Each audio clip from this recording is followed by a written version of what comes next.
নমস্কার, তোমাদের সবাইকে আমাদের চ্যানেলে স্বাগত জানিয়ে আজকের ক্লাসটি শুরু করছি। আজকে তোমাদের সঙ্গে আলোচনা করব পঞ্চম শ্রেণীর সেকেন্ড সেমেটিক এক্সাম 2024 সালের রায়মার্টিন প্রশ্ন বিচিত্রা থেকে বাংলা বিষয়ে পশ্চিমবঙ্গ মধ্যশিক্ষা পর্ষদ নমুনা যে প্রশ্নপত্রটি আছে আজকে তারই সমাধান করব।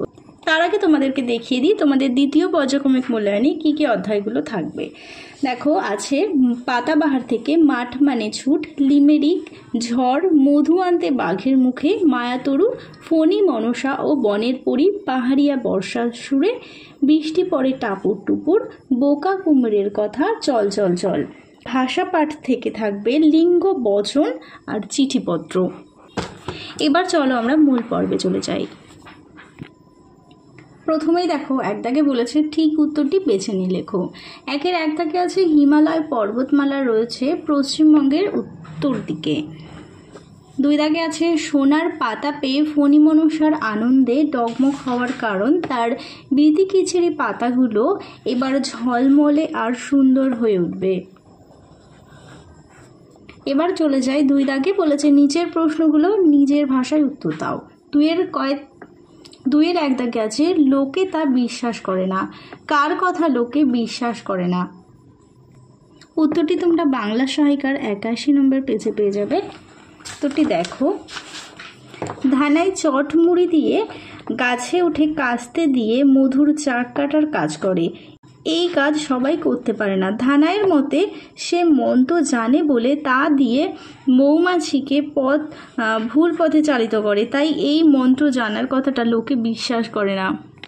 পরের প্রশ্ন দেখো, বোকা কুমিরের কথা গল্পটি পড়ে তুমি এবার এমন একটা পরিস্থিতির কথা লেখো যেখানে কুমির শিয়ালের সঙ্গে বুদ্ধি করে জিতবে। বারবার ঠকে যাওয়ার পর কুমির ঠিক করলো শিয়ালকে সে জব্দ করবেই যে কোনো উপায়ে। নানা খোঁজ খবর নিয়ে সে জানতে পারলো বাদাম মাটির নিচে হয়, তাই শিয়ালকে পরামর্শ দিল বাদাম চাষের এবং প্রতিবারের মতো এবারও আগেই বলে রাখলো যে এবার গাছের গোড়া চাই। বাদাম গাছের কোথায় হয় শিয়াল সেই সম্পর্কে বিশেষজ্ঞত ছিল না। নির্দিষ্ট সময় পর কুমির মাটি খুঁড়ে সব বাদাম নিয়ে চলে গেল আগে ভাগে, আর শিয়ালের জন্য পড়ে রইল পাতা সমেত গাছ।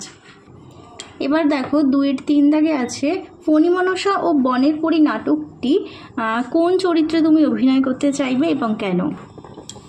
ফণী মনসা ও বনের পরি নাটকটিতে আমি পরি চরিত্রের অভিনয় করতে চাই, কারণ বনের পরি অত্যন্ত উদার মনের মহিলা। সে অপরের দুঃখ সহ্য করতে পারে না। সে কারণে ফণী মনসার আবদার সে বারবার খুশি মনে মিটিয়েছে। সে একবারও ফণী মনসার প্রতি বিরক্ত হয়নি, তাই আমি পরি চরিত্রে অভিনয় করতে চাই। এবার দেখো, তিন দাগে বলেছে ঠিক উত্তরটি বেছে নিয়ে লেখো। তিনের এক দাগে আছে পিপির পিপির পিপ। উত্তর হবে বাঁশির শব্দ। এরপরে আছে ঝড় কবিতায় ঝড় এসেছিল, উত্তর হবে দুপুরবেলা। এবার দেখো, চার দাগে চলে যাই, বলেছে নিচের প্রশ্নগুলো নিজের ভাষায় উত্তর লেখো। পরের প্রশ্ন দেখো, চারের এক দাগে আছে বললে বুড়ো বোঝো ব্যাপারখানা। বুড়ো কোন ব্যাপারটি বোঝাতে চেয়েছেন? এটি তোমরা পাঠ্য বইয়ের 49 নম্বর পেজে দেখো।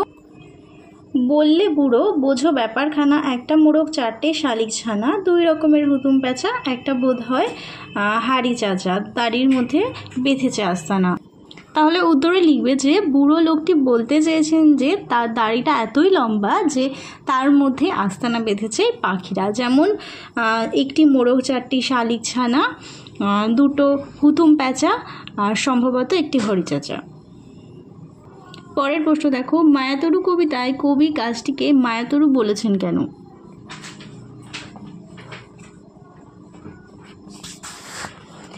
মায়াতরু অর্থাৎ মায়াবী গাছ। দিনের বিভিন্ন সময় গাছটিকে বিভিন্ন রকম দেখতে লাগতো বলেই কবি গাছটিকে মায়াতরু বলেছেন। পরের প্রশ্ন দেখো, মনে পড়ে অভিমানী কঙ্কাবতীর ব্যথা। কঙ্কাবতীর অভিমানের কারণ কি ছিল? রূপকথার গল্পে আছে যে কঙ্কাবতীর ভাই একটি ফল এনে বলে যে এই ফল সে খাবে, তাকে সে বিয়ে করবে। কঙ্কাবতী না জেনে সেই ফল খেয়ে তার ভাই তাকে বিয়ে করার জন্য পিড়াপিড়ি করে। সে কিছুতেই বুঝতে না চাইলে কঙ্কাবতী রাগে ও দুঃখে একটি নৌকা তৈরি করে খড়গের পুকুরের মাঝে ভেসে যায়, ফলে তার ভাই আর তাকে বিয়ে করতে পারে না। ভাইয়ের প্রতি অঙ্কপতির এই অভিমানের কথাই আলোচ্য অংশে বলা হয়েছে। এবার চলে যাই 5 দাগে। বলেছে ঠিক উত্তরটি বেছে নিয়ে লেখো।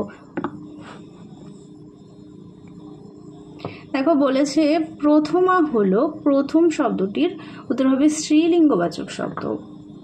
এরপরে আছে আমি শব্দের বহুবচন হলো আমরা।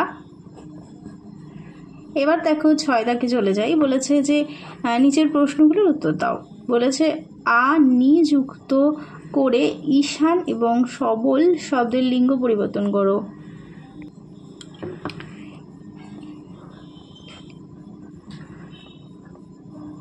ঈশান যুক্ত দীর্ঘি হবে ঈশানী,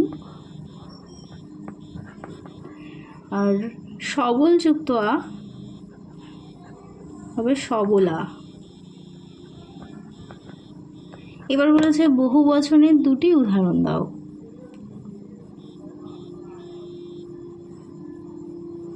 বহু বচন যেমন তোমরা, আমরা।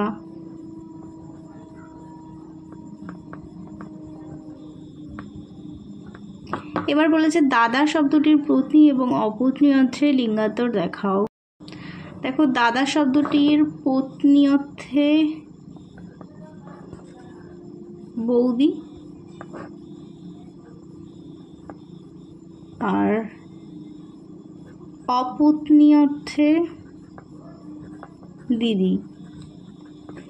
এবার দেখো 7 দাগে বলেছে বিদ্যালয়ের প্রতিষ্ঠা দিবস উপলক্ষে আয়োজিত অনুষ্ঠানের বিবরণ দিয়ে দাদার কাছে একটি চিঠি লেখো। চিঠিটি দেখো পরিতলা মোড়, বারুইপুর 70014, 10-11-24। প্রিয় দাদা ভাই, আশা করি তুই ভালো আছিস। তোর পড়াশোনা নিশ্চয়ই খুব ভালোই চলছে। আজ আমি তোকে আমাদের বিদ্যালয়ের প্রতিষ্ঠা দিবস উপলক্ষে বিদ্যালয়ের আয়োজিত অনুষ্ঠানের বিবরণ জানিয়ে এই চিঠিটি লিখছি। আমাদের বিদ্যালয়ের প্রতিষ্ঠা দিবস 8ই জানুয়ারি। এই বছর আবার আমাদের বিদ্যালয়ের সুবর্ণ জয়ন্তী বর্ষ, তাই খুব সুন্দরভাবে অনুষ্ঠানটি উদযাপিত হয়েছিল। ওই দিন ভোরবেলা আমরা বিদ্যালয় প্রাঙ্গণ থেকে সকল ছাত্রী সমবেতভাবে একটি প্রভাত ফেরির আয়োজন করেছিলাম। এরপর বিদ্যালয়ে ফিরে এসে আমরা মূল অনুষ্ঠানের জন্য প্রস্তুতি নিতে শুরু করি। বিদ্যালয় প্রাঙ্গণে সেদিন অনেক জ্ঞানীগুণী ব্যক্তির সমাবেশ ঘটেছিল। প্রতিটি ক্লাসের ছাত্রীরাই নাচ, গান, আবৃত্তি ইত্যাদি পরিবেশন করেছিল। বিদ্যালয়ের প্রাক্তন ছাত্রীরাও এই অনুষ্ঠানে উপস্থিত ছিলেন। আজ এখানেই শেষ করছি। তুই ভালো থাকিস, চিঠির উত্তর দিস। ইতি তোর বোন তৃষা। এরপর দেখো তোমাদেরকে বাদিকে লিখতে হবে ডাক টিকিট, আর দাদার নাম লিখতে হবে সমর ঘোষ, শান্তিনিকেতন রোড, বোলপুর, বীরভূম, পিন নম্বর 371129। তাহলে চলো তোমাদের পশ্চিমবঙ্গ মধ্যশিক্ষা পর্ষদ অনুমোদিত যে প্রশ্নপত্রটি ছিল সেটি সমাধান করে দিলাম। আবারও পরবর্তী সেট নিয়ে খুব তাড়াতাড়ি দেখা হবে। ভিডিওটি ভালো লাগলে অবশ্যই লাইক, কমেন্ট ও বন্ধুদের সঙ্গে শেয়ার করতে ভুলো না। সবাই ভালো থেকো, সুস্থ থেকো, টাটা।